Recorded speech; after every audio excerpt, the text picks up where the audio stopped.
educando as crianças. Quando as crianças trabalham e acreditam numa mudança social, eles são capazes. A gente tem vários programas que trabalham com protagonismo juvenil, onde eles são capazes de agir, são capazes de aprender a fazer, capazes de respeitar o outro, prestar serviço à sociedade, indiferente de qualquer religião, indiferente das cores, indiferente das raças que são. É isso que é plantado. É justamente o que o Raul trouxe, traz esse ponto de vista, né? Que nós devemos respeitar e direcionar o rumo. Eu estou vendo aqui o livro do Carl Jung, com a sua psicologia, diz assim, que quanto maior a sombra de um homem, pior ele vive. Quanto menor a sombra de um homem, melhor ele vive. O que é sombra? Sombra é aquelas coisas que nós não vamos resolvendo e vamos enfiando debaixo do tapete. Chega uma hora que o tapete não cabe mais. E às vezes acontece isso com a gente. Nós não tomamos força das nossas lideranças, dos nossos direitos. Nós vamos deixando passar. O dia que a gente quer fazer, não dá mais conta. Então esse é o papel que eu vejo que tem que aproveitar da nossa cidade. Qual o momento que nós podemos aproveitar e fazer? É o momento que nós somos livres, ainda temos a oportunidade de fazer. Certo? Então muito obrigado pela oportunidade.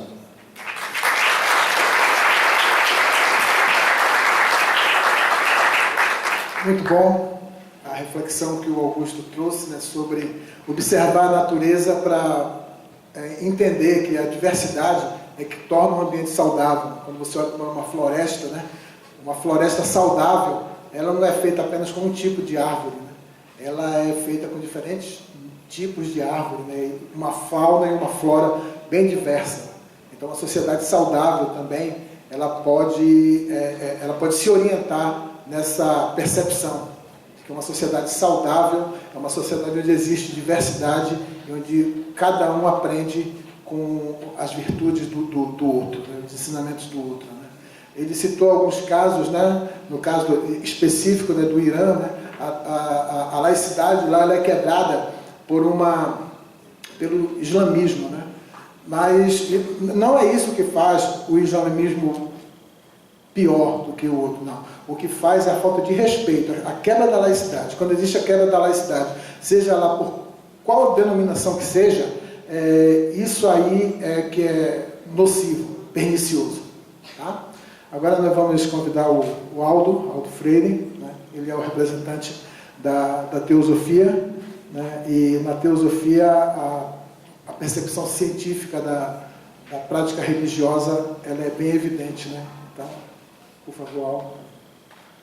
Muito obrigado a todos e obrigado ao evento Nova Consciência pela oportunidade de estar aqui falando sobre esse tema, que é um tema muito importante. Aqui sentado entre a irmã Corete e o nosso irmão Bahá'í, eu encontrei elementos que faltavam para completar aqui o meu esboço. O primeiro elemento, que foi conferido pela nossa irmã, que ela nos disse uma verdade fundamental.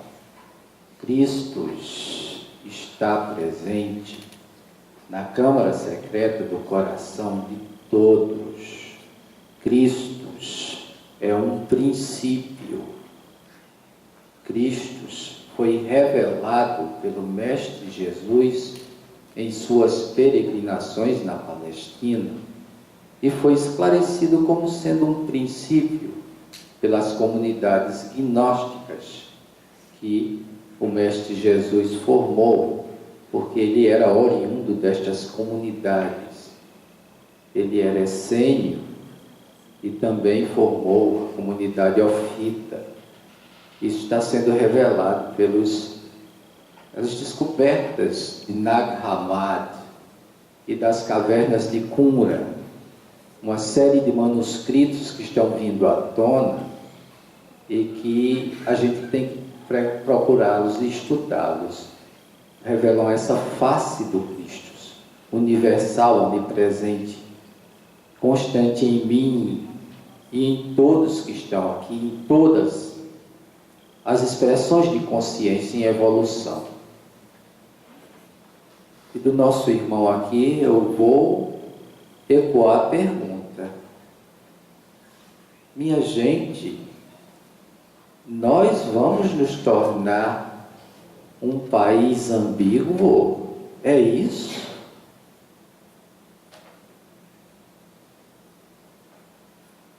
Nós vamos ressuscitar uma teocracia baseada num culto primevo,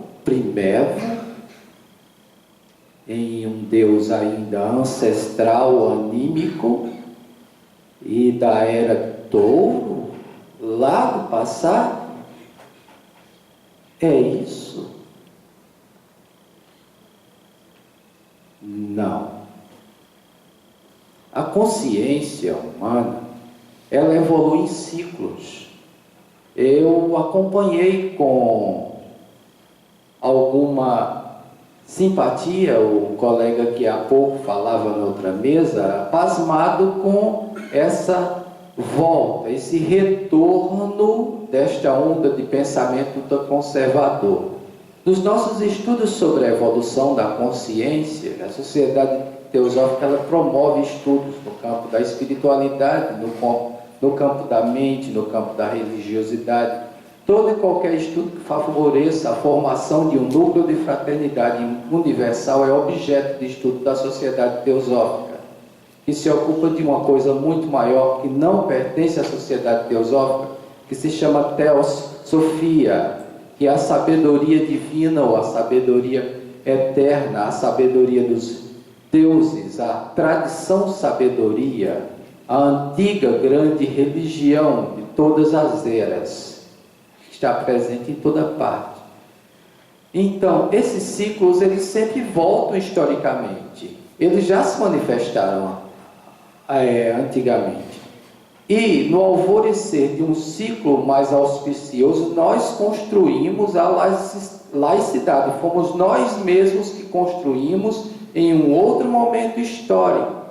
Os mesmos aspectos de consciência agora presentes nesse século, presentes em outros séculos, em outros veículos físicos.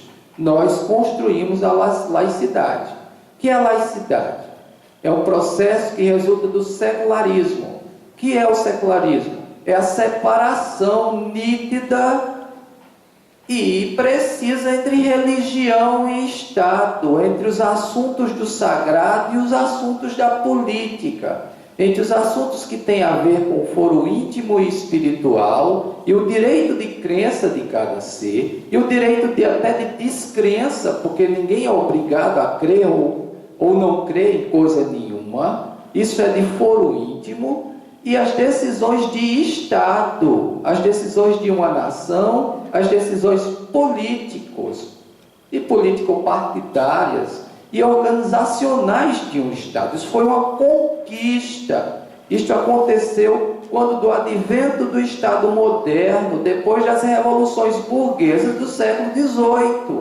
Constituímos um Estado laico. Um Estado onde igreja e Estado não se misturam. Isso se traduziu na Declaração dos Direitos Universais do Homem, se traduziu também na Constituição dos Estados Unidos da América, que é, enquanto documento, ainda um documento muito interessante e importante do ponto de vista da laicidade, porque é um documento que, embora redigido por pessoas que tinham crenças fortes, ele não contém a palavra Deus no seu texto. Então, é um texto laico que estabelece um Estado laico com liberdades totais de crença. A nossa Constituição da República Federativa do Brasil, de 1988, ela tenta seguir o mesmo patamar, quando estabelece que o Brasil é um Estado laico de direito. Isto significa que não pode haver intromissão de nenhuma instância religiosa nos assuntos de Estado, nos assuntos políticos.